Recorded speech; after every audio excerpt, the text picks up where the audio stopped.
Week 8 is officially here, and today I got you guys covered with my wide receiver rankings tier list. I bring you guys every single week, going through my wide receiver 1s, my wide receiver 2s, my wide receiver 3s, and my favorite flex plays for fantasy football this week.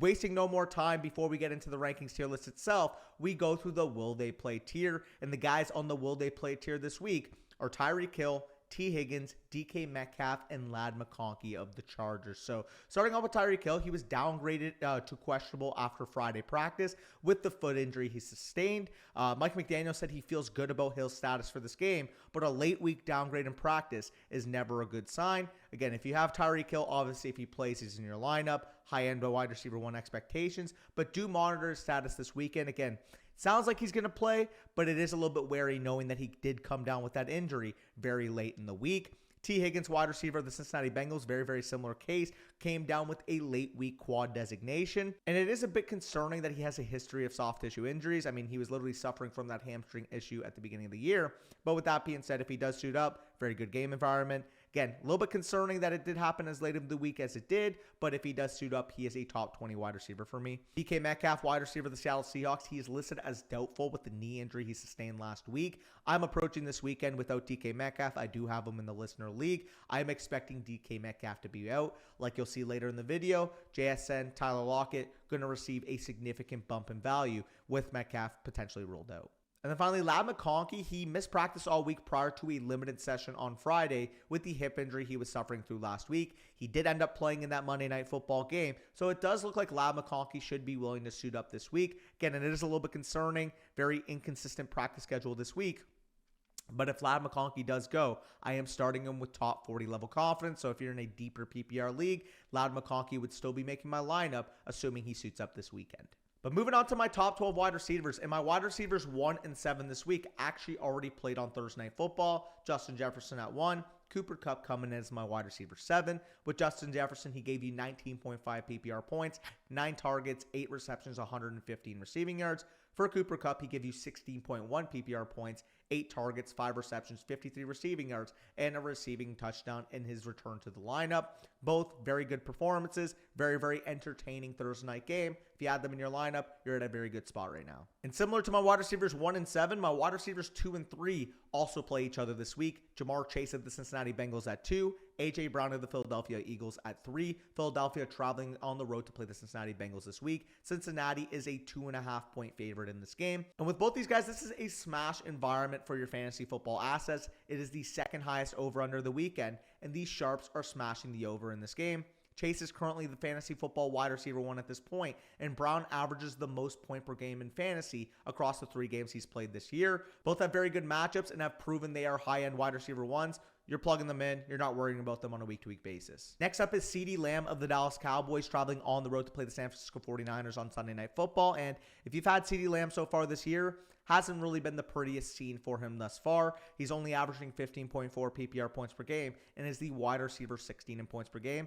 for a guy that was a consensus top 3 pick entering the year. However, I do think this is a get right spot, and as you guys can see on the screen from Ron Stewart, we do see that the Cowboys offense and CeeDee Lamb himself does see a significant uptick post-bye in the last couple years. Just last year, 14.9 PPR points before the bye, and after the bye, we saw him be a 28.5 PPR point per game scorer. Same thing happened 2 years ago, about 14 PPR points per game in 2022 before the bye, and we saw him be a 20-plus PPR point per game player after the Cowboys bye week in 2022. I think that's going to be a very similar case in 2024. The reason why this has been the case the last couple of years is we usually see the first few weeks, Cowboys offense comes out a little bit vanilla. Over the bye week, they really strengthened some of the things that were going wrong in the early portion. We have seen that the last 2 years with Mike McCarthy.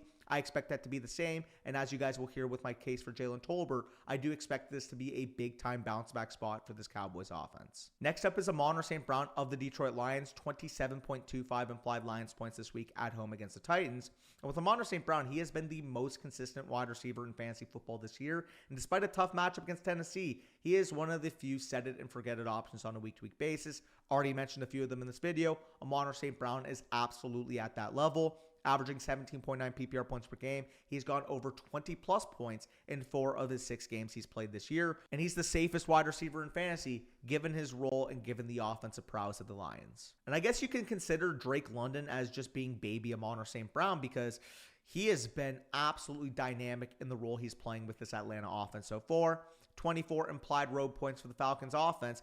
And since week one, this has been a guy that has been a consistent churn in your fantasy football lineup.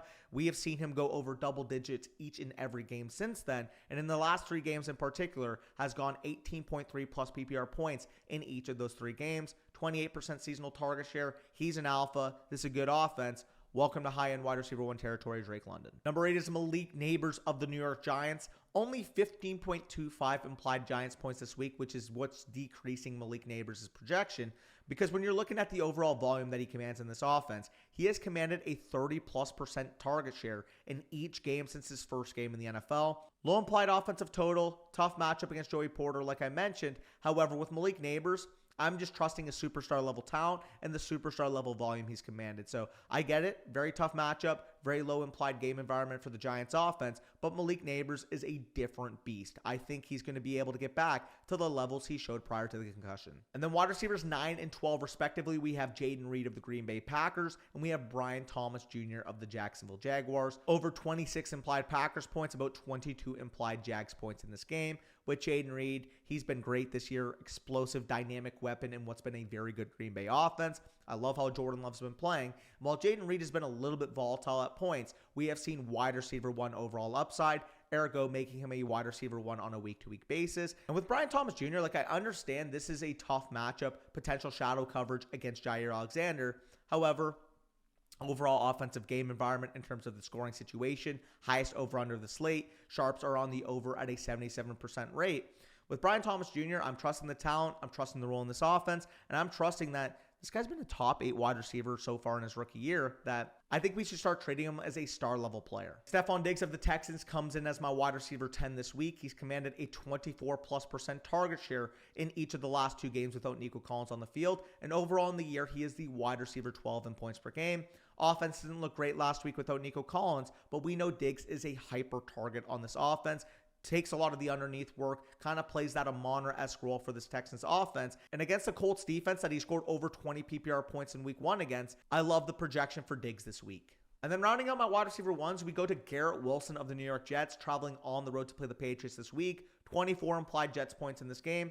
In their first game together, we saw Wilson out-target and outperform Davante Adams. And with expected shadow coverage for Christian Gonzalez on Davante Adams in this game, I do much prefer Wilson in this matchup. He started the year slow, but in the last 3 games, he has really turned it on for this Jets offense. He's been a target monster, and while I do expect him to lose targets with Davante Adams on the field, I do think the overall complexion of this offense increases, and that makes Garrett Wilson a consistent top 15 wide receiver on a week-in, week-out basis. But you guys need to start these players like I mentioned at the top, so let's waste no more time, and let's get into my wide receivers 13 to 36 this week. But if you guys want access to all of my rankings, quarterbacks, running backs, wide receivers, and tight ends on a weekly basis for the rest of the season, you can get access one of 2 ways right now. First way, go over to Underdog Fantasy. If you guys use promo code FSC, sign up and first deposit at least $10. You make 1 play on the site and you have access to our rankings moving forward. The other way is by going over to flockfantasy.com. Promo code FSC will get you 30% off any site-wide package, as well as a 7-day free trial on the site.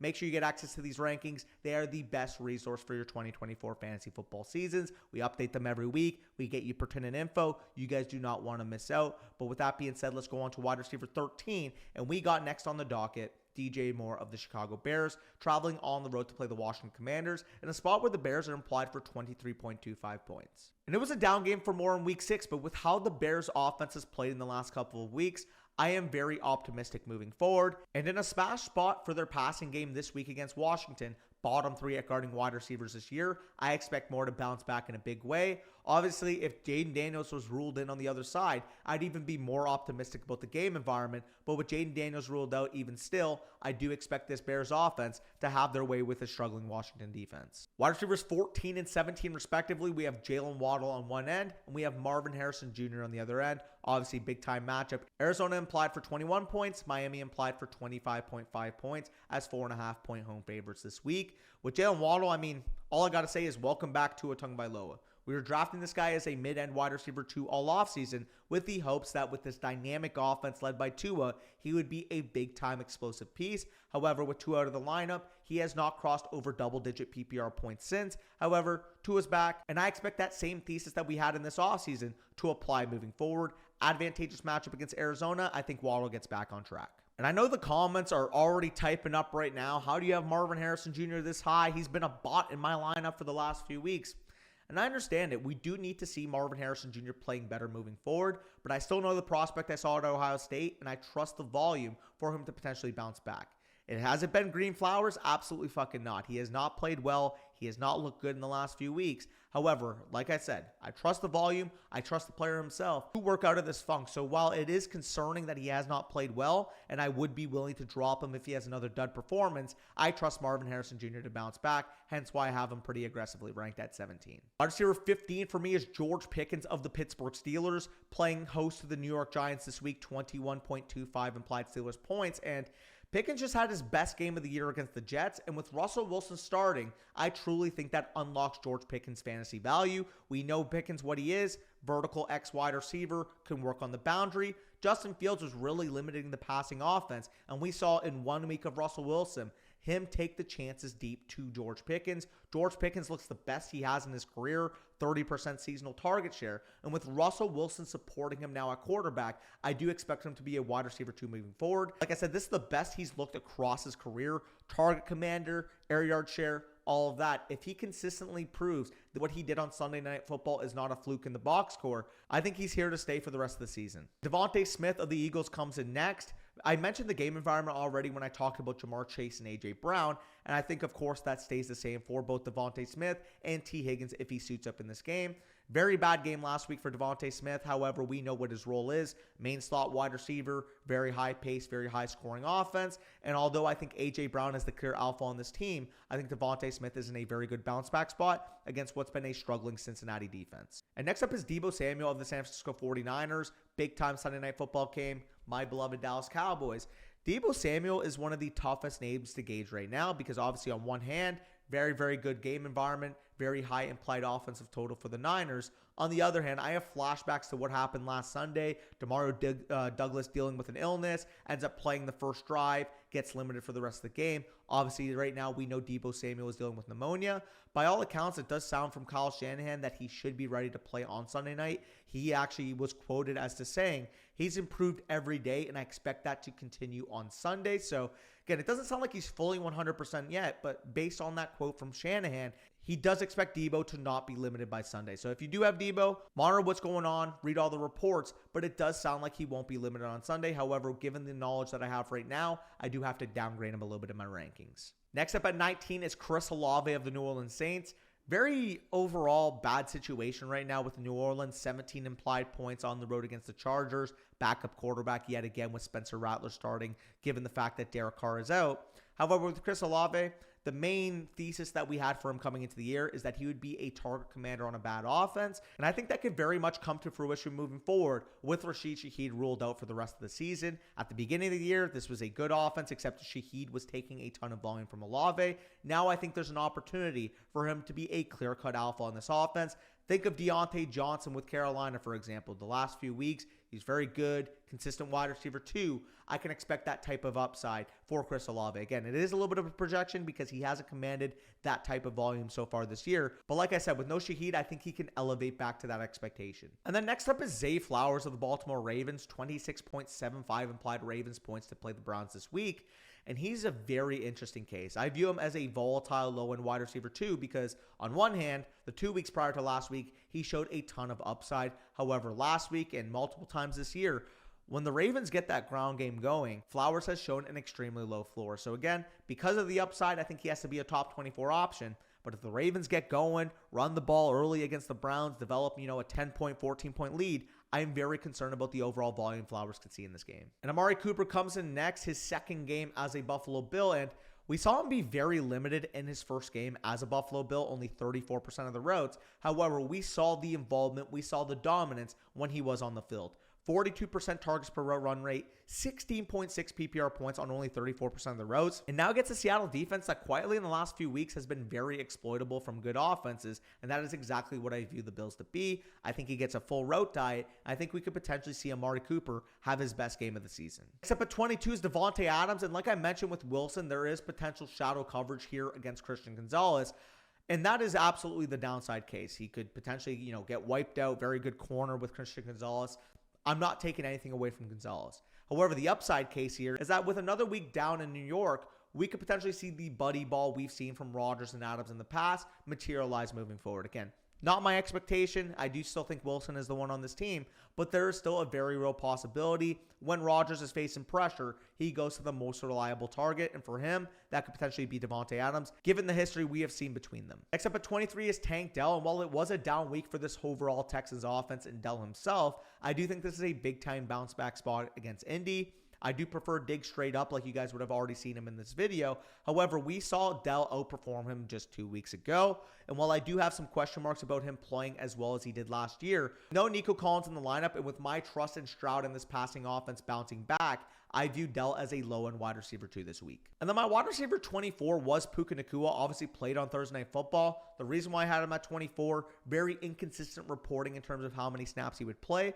And honestly, 24 at the time actually felt high. His higher lower and underdog was about 30 yards. He ended up playing more snaps than we anticipated. And obviously, as a result, looked like his healthy Puka Nacua, looked like he's going to be the guy that everybody expected him going into the year. We've been robbed of Puka Nacua's season because what he showed coming off that injury, I think we can consider him a top 12 wide receiver moving forward. Wide receiver 25 is Terry McLaurin, and this kind of feels like a hedge point for McLaurin where if we knew Jaden Daniels was playing, he would be a top 18 overall wide receiver for me. But with the expectation that Daniels is questionable, I do have to dock him quite a bit. This is still a very tough matchup, 20.25 implied Washington points. So it looks to me with the low implied total that Vegas expects Marcus Mariota to be the starter.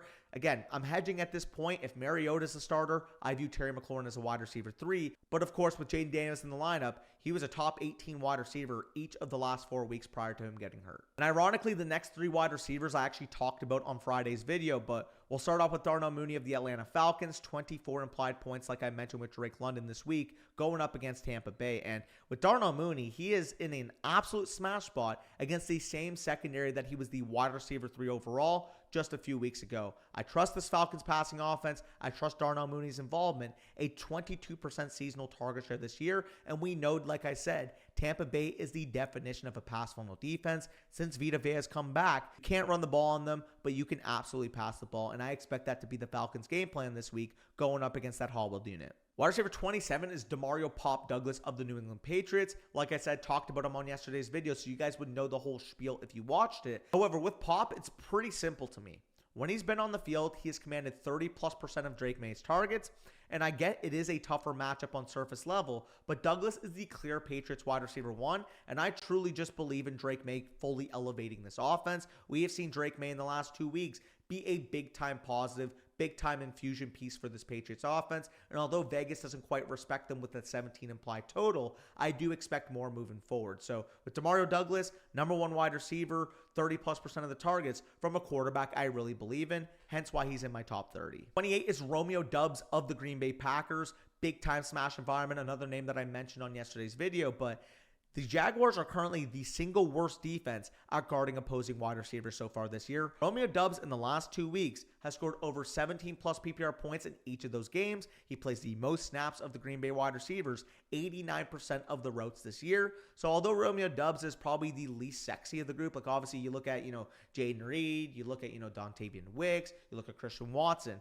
Romeo Doubs is just that consistent, X wide receiver. And while I do prefer Reed in fantasy, I do think that Romeo Doubs has a significant role in this offense and an offense that I truly believe in. Wide receiver 29 is Jackson Smith-Njigba of the Seattle Seahawks. Already kind of mentioned the game environment when I talked about Amari Cooper, but with no Metcalf in the lineup for this week for Seattle, I do expect JSN to potentially get a ton of targets in this game. The issue with JSN so far this year is that he hasn't taken the step in talent that I thought he would going into year 2. He's been a disappointment for me. I definitely had higher expectations. However, like I said, very good potential get-right spot to potentially feast on targets in this game. And to be honest, despite being very high on him entering the year, if without DK Metcalf in the lineup, we see JSN really perform, he will be one of the biggest sell-high candidates for me moving forward. So again, top 30 wide receiver, and that's based off the expectation he can get more targets without DK Metcalf. But I wouldn't be shocked if he just didn't take the step because quite frankly, we haven't seen him take the step all year. And then at 30, we have the newest Kansas City Chief with DeAndre Hopkins. The biggest issue, like Amari Cooper last week, that I have with DeAndre Hopkins is that I don't know what his snap share is going to be in this game. Is he going to play 30% of the routes, 50% of the routes, 65% of the routes? Like, we don't have that information yet. However, what we do know is that even if he gets limited routes in this game, he is taking on the Rashee Rice role, playing that possession middle of the field receiver role, and that is exactly what we want to see from DeAndre Hopkins. Again, question marks here. He only ranks at 30 because I don't know how many snaps he's going to play. However, moving forward, I think he could be potentially a top 24 option if he does get that full allotment of routes. And moving on to my flex plays, we got my wide receiver 31 and 35 respectively. Jalen Tolbert of the Dallas Cowboys, Ricky Pearsall of the San Francisco 49ers. Like I mentioned with Lamb, I do expect a better showing from this Cowboys offense moving forward. And we have seen the last 2 years them come out with different energy out of the bye week. I do expect that to be the case again this year. And Jalen Tolbert is the clear wide receiver 2 for the Dallas Cowboys. And I think this is a get-right spot for the entire offense. On the flip side with Pearsall, no Jennings in this game. No, obviously, Brandon Ayuk with the ACL injury. And Ricky Pearsall had 5 targets in his return to action last week. I expect him to be a full-time player, obviously a first-round pick. While it is a little bit of an unknown because we haven't seen a big sample of him, I do expect, given the snap share I anticipate, him to be a solid top 36 option moving forward. And potentially if he has a big game, he could be a big riser on this list next week. Wide receiver 32 was Jordan Addison of the Minnesota Vikings, and very disappointing performance if he did start him on Thursday. Three targets in that game, 2 receptions, 22 receiving yards, only 4.2 PPR points. It's been a little bit volatile for Jordan Addison, I can't lie. However, I do expect better days moving forward. And speaking of volatile, we have Xavier Worthy of the Kansas City Chiefs coming up next. Big time game going up against the Vegas Raiders this week. 25.5 implied Chiefs points. I expect Hopkins to take on the Juju Smith-Schuster / Rashee Rice role. And as we know with Xavier Worthy, I don't think he's quite a number 1 NFL wide receiver yet. So I do think bringing in a veteran presence like Hopkins could actually help him a ton. Because like we know with Worthy, while he's not the greatest in terms of being a high volume wide receiver, what he does well is get vertical, really stretch defenses, and if he connects on one play with Mahomes this week, he is going to pay off in a big way in your fantasy football lineups. Again, I can't have him higher than this at this point because we haven't seen consistent volume. However, with Xavier Worthy, like we know, 4.2 speed, and we do expect better days for Mahomes moving forward. And then finally, closing this video, we have at 34 Tyler Lockett and 36 Khalil Shakir of the Buffalo Bills. Already mentioned both of their teammates, but with Tyler Lockett sneakily, he has scored double-digit PPR points in 3 of his last 4 games. And with Khalil Shakir on the flip side, he has actually scored double-digit points in every healthy game he has played this year. Obviously, a lot of context. With Tyler Lockett, he loses DK Metcalf out of the fold. With Shakir, he is gaining Amari Cooper potentially as competition for targets. However, like I said, like the game environment, and I think both are very strong plays as top 36 options this week. But either way, if you guys enjoyed, make sure you leave a like down below. Like I mentioned in the middle of the video, if you want access to all of our rankings moving forward, there's one of 2 ways you can get it right now. First way, Underdog Fantasy, promo code FSC. Sign up and first deposit at least $10. Make 1 play on the site, and you will get access to our weekly rankings manifesto. Other way, flockfantasy.com, promo code FSC, 30% off any site-wide package, as well as a 7-day free trial on the site. But with that being said, peace out. Good luck on your Week 8 matchups. Let's get on a run going into the fantasy football playoffs.